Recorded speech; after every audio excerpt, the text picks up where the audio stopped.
স্বাগতম। APSC পৰীক্ষা দিলে তেওঁলোকে এইটো গম পালে পেপাৰৰ লেভেলটো কেনেকুৱা। আজি পেপাৰটো মোটামুটি বহুত হাৰ্ডেই আছিল, মই চালোঁ পেপাৰবোৰ আৰু কিছুমান মানে যিটো অলপ ডিপলি আহিছিল আৰু কুৱেশ্যনৰ বিশেষকৈ যিবোৰ কাৰেণ্ট এফেয়াৰ্ছ আছিল সেইবোৰ বহুত ডিপলি আহিছিল। তথাপিও যোনে ভালদৰে ডিপলি ষ্টাডি কৰিছে তেখেতসকলৰ কাৰণে মানে টান হোৱা নাই। আৰু মই চাওঁ কেইটামান কুৱেশ্যন আপোনালোকক কৈ দি আছোঁ। যেনে এটা কুৱেশ্যন আছে, consider the following statement regarding প্ৰধানমন্ত্ৰী মৎস্য সম্পদা যোজনা। এইবোৰ কুৱেশ্যনটো অলপ মানে ক্ৰিটিকেল যেন লাগে। নাজানো কোনোবা যদি UPSCৰ কাৰণে প্ৰিপেৰেশ্যন কৰিছে সিহঁতৰ কাৰণে অলপ সহজ হ'ব পাৰে বাৰু। তাৰপিছত আৰু এটা কুৱেশ্যন আছে, MV গংগা বিলাস।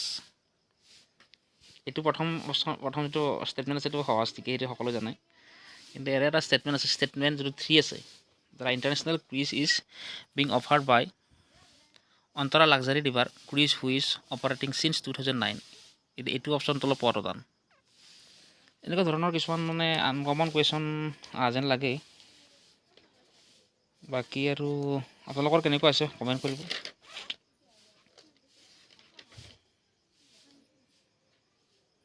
বাকী কিছুমান সহজো আছে দুই এটা।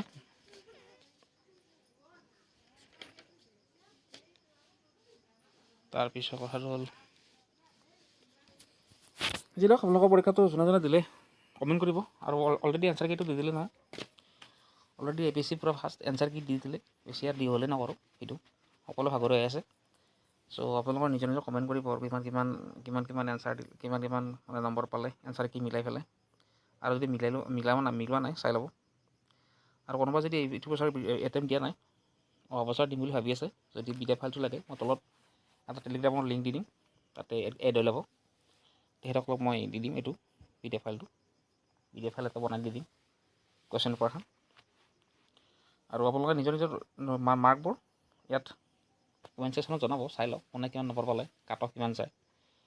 তথাপিও মোৰ 50ত মোৰ এটা প্ৰেডিকশ্যন আৰু কাট অফ যদি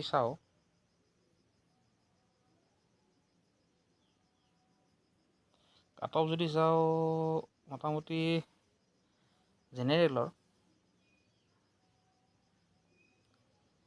ইবাৰৰ 90 প্লাছ যেন লাগে। বাকী আৰু OBC ST এই ৰিজাৰ্ভখিনিৰ কাৰণে মোটামুটি 75 মান থাকিব যেন লাগে, কিন্তু 75 মান যাব যেন লাগে। 90-85 মান ভিতৰত যাব লাগে, মোটামুটি 80ৰ ওপৰত যাব জেনেৰেল। ধৰক আপোনালোকে এইটো ধৰি ল'ব পাৰে, জেনেৰেলৰ মোটামুটি ধৰক জেনেৰেলৰটো 80, যোৱাবাৰে গৈছিল 74, যোৱাবাৰ যদি 74 যায়, এইবাৰতো 85 একদম মিনিমাম যাবই, যিমান পেপাৰ টাপ হ'লেও। আৰু আনৰিজাৰ্ভৰ মানে আৰু বাকী OBC STৰ কাৰণে যোৱাবাৰটো কিমান আছিল, 54 আছিল চাগে। মোটামুটি এইবাৰো 70 প্লাছ এক্সপেক্ট কৰিব পাৰি আৰু। বাকী যেনেকুৱা এইটো মোৰ মতামত, আপোনালোকৰ মতামতবোৰ জনাব কিমানমান যাব পাৰে কাট অফ। এইটো অনুগ্ৰহ কৰি এইটো ৰিকুৱেষ্ট থাকিলে আপোনালোকে জনাব যে কিমানমান কাট অফ যাব পাৰে আৰু আপোনালোকে কিমান নম্বৰ পালে। আৰু এইটো একদম জেনুইনলি ক'ব যে ইমান নম্বৰ মই পালোঁ এনচাৰ কি মিলাৰ পিছত, সেইটো জনাব। আৰু বেছি দীঘলীয়া নকৰে ভিডিঅ'টো।